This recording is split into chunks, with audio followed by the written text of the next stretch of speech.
এই পৃথিবীতে এখন ক্ষমতার খেলা চলছে। চারিদিকে বিছানো অদৃশ্য এক দাবার ছক, যেখানে মানুষ মানুষকে নয়, চালকে দেখে, হৃদয়কে নয়, সিংহাসনকে ভালোবাসে। এখানে সবাই রাজা হতে চায়, মানুষের কাঁধের উপর দাঁড়িয়ে আকাশ ছোঁয়ার স্বপ্ন দেখে। উঁচু আসনের মোহে নিজের উচ্চতাকেই ভুলে যায়। ক্ষমতার চকচকে মুখ দেখে তারা মুগ্ধ হয়, কিন্তু নিজের ছায়ার দৈর্ঘ্য কোনো দিন মাপে না। আলোয় দাঁড়িয়ে তারা নিজেদের বিশাল ভাবে, অথচ সূর্য সরে গেলে সেই ছায়াও কোথায় হারিয়ে যায়, সে হিসেব তারা রাখে না।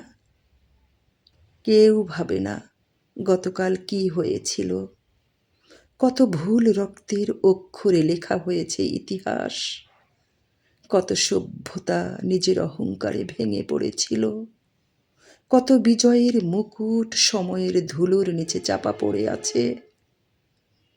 যারা একদিন নিজেদের অজেয় ভেবেছিল, যাদের কণ্ঠে ছিল অপরাজয়ের গর্জন, আজ তাদের নাম ভাঙা দেয়ালের শ্যাওলার মতো নীরবে ঝরে পড়ে।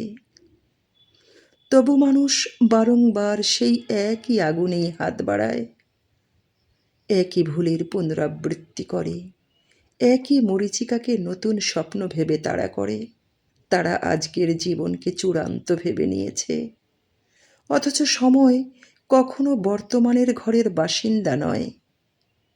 সে নিঃশব্দে চলে যায় আগামী দিনের দিকে, আর পেছনে ফেলে যায় অনুতাপ, প্রশ্ন আর অসমাপ্ত উত্তরগুলোর স্তূপ।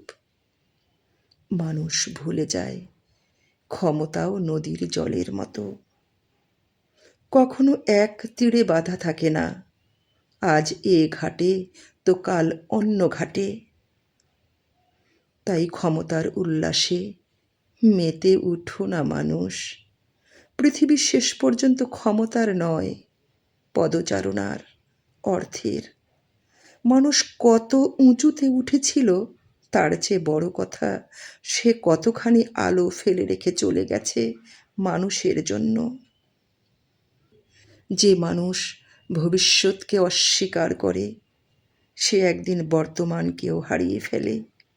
আর তখন ক্ষমতার সমস্ত কোলাহল পেরিয়ে নীরবতা শুধু এই কথাটিই বলে যায়, মানুষ ক্ষণস্থায়ী, সময় চিরকালীন।